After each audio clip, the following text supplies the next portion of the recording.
much I'd like to say, Your Honor, about our world, my beliefs, and the destiny of man.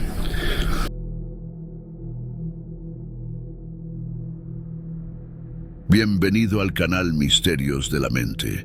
Hoy exploraremos la historia de una figura que dejó una profunda huella en la historia del crimen. Prepárate para adentrarte en la compleja e inquietante vida de Danny Rolling, también conocido como el Destripador de Gainesville, una historia de misterio, miedo y profundas cicatrices emocionales que sacudieron a la comunidad de Gainesville y resonaron en todo el mundo. En la década de 1990, la ciudad de Gainesville se vio sacudida por una serie de acontecimientos que dejaron a la comunidad en estado de shock. Todo comenzó una mañana oscura, cuando comenzaron a surgir noticias de crímenes brutales, trayendo un clima de miedo e incertidumbre a la ciudad universitaria. Los estudiantes, que antes se sentían seguros en sus dormitorios, comenzaron a vivir con miedo, cerrando puertas y ventanas y evitando salir solos por la noche. Danny Rolling nació en 1954 en Shreveport, Luisiana, Estados Unidos. Desde temprana edad, afrontó una infancia difícil y un ambiente familiar conflictivo. Su padre, James, era un policía estricto, un hombre conocido por su severidad tanto en el hogar como en el trabajo. Creía que una disciplina estricta era la clave para criar hijos fuertes, pero sus métodos a menudo cruzaban la línea del abuso. Su madre, Claudia, era un ama de casa que luchaba por mantener la paz en el hogar, pero también padecía la opresión de James. La relación entre Danny y su padre fue especialmente complicada, marcada por constantes conflictos y tensiones que dejaron profundas cicatrices en la psique de Danny. Claudia intentó sin éxito proteger a sus hijos de la ira de su padre, pero su propia fragilidad emocional la dejó incapaz de lograr un cambio significativo. Durante su adolescencia, Danny comenzó a exhibir comportamientos problemáticos. Era un joven inquieto que a menudo infringía la ley. Los pequeños robos y los actos de vandalismo se convirtieron en parte de su rutina, reflejos de una mente perturbada y de un joven en busca de identidad y propósito. Su dificultad para adaptarse a la sociedad y mantener empleos estables reflejaba los problemas internos que enfrentaba. Se sentía como un extraño en su propio mundo, incapaz de encontrar un lugar donde realmente encajara. Su incapacidad para formar relaciones sanas y duraderas también contribuyó a su creciente aislamiento.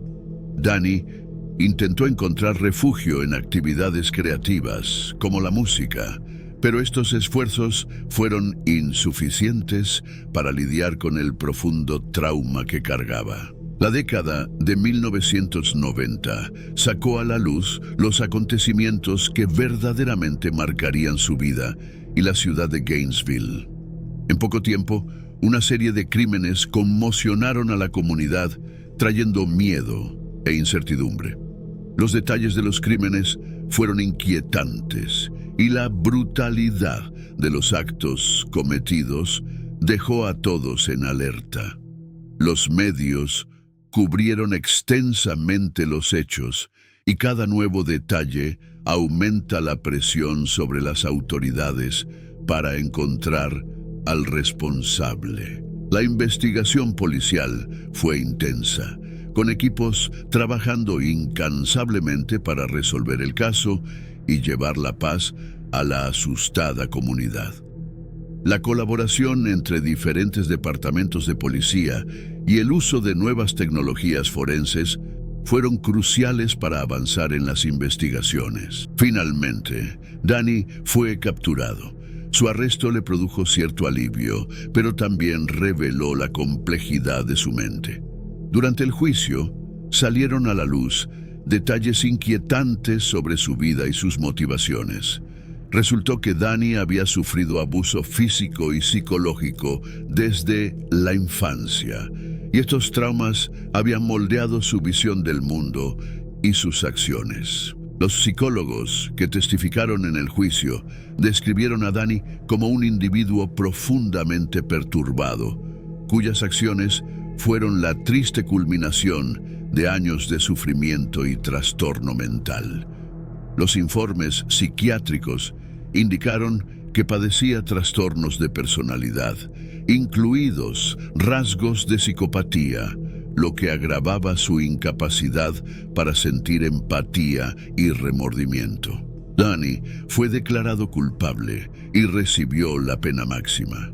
Su historia planteó muchas preguntas sobre los impactos de una infancia difícil y la importancia de la salud mental. El caso de Danny Rolling sirvió como catalizador de debates sobre la necesidad de apoyo psicológico e intervenciones en situaciones familiares complicadas. Expertos en criminología y psicología utilizaron el caso para resaltar cómo las intervenciones tempranas podrían haber alterado el curso de la vida de Danny y posiblemente haber evitado la tragedia. Las organizaciones de apoyo a la salud mental utilizaron este caso como ejemplo para abogar por mejores políticas y recursos para las familias en crisis. La historia de Danny Rolling no es solo una crónica de crímenes, sino también una reflexión sobre cómo la sociedad aborda las enfermedades mentales y los traumas. Es un sombrío recordatorio de que detrás de cada acto horrible hay una historia de dolor, abandono y desesperación. Su vida nos recuerda la importancia de brindar un apoyo adecuado a los niños y jóvenes que enfrentan dificultades, con la esperanza de que puedan encontrar caminos más saludables y productivos para sus vidas. Danny Rolling fue ejecutado mediante inyección letal el 25 de octubre de 2006 en la prisión estatal de Florida. Sus últimos momentos estuvieron marcados por el silencio, prefiriendo no hacer una declaración final. Su ejecución trajo una sensación de cierre a algunas de las familias de las víctimas, pero también dejó preguntas duraderas sobre la naturaleza del mal y la capacidad de redención. As to the count 1 of the indictment, the first-degree murder of Christina Powell, the majority of the jury, by a vote of 12-0, advise and recommend to the court that it impose the death penalty upon Danny Harold Rolling. As to count 2 of the indictment, the first-degree murder of Sonia Larson, the majority of the jury, by a vote of 12-0, advise and recommend to the court that it impose the death penalty upon Danny Harold Rolling. As to count 3 of the indictment, the first-degree murder of Krista Hoyt, a majority of the jury, by a vote of 12-0,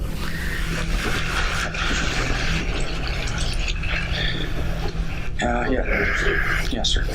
There's much I'd like to say, Your Honor, about our world, my beliefs, and the destiny of man. However, I feel whatever I might have to say at this moment is overshadowed by the suffering I've caused. I regret with all my heart what my hand has done, for I have taken what I cannot return.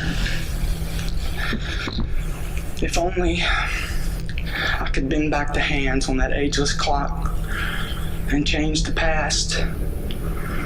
But alas, I am not the keeper of time, only a small part of history and the legacy of mankind's fall from grace.